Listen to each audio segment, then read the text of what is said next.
धाराशिवमध्ये सुद्धा उद्या मतदान पार पडणार आहे आणि या मतदानाआधी मतदारांना आमिष देण्याचे प्रकार घडू नयेत यासाठी विशेष खबरदारी घेतली जाते।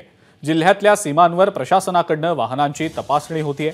यासाठी विशेष तपासणी पथकं देखील तैनात करण्यात आलेली आहेत। निवडणूक विभाग ॲक्शन मोडवर आलेला आहे।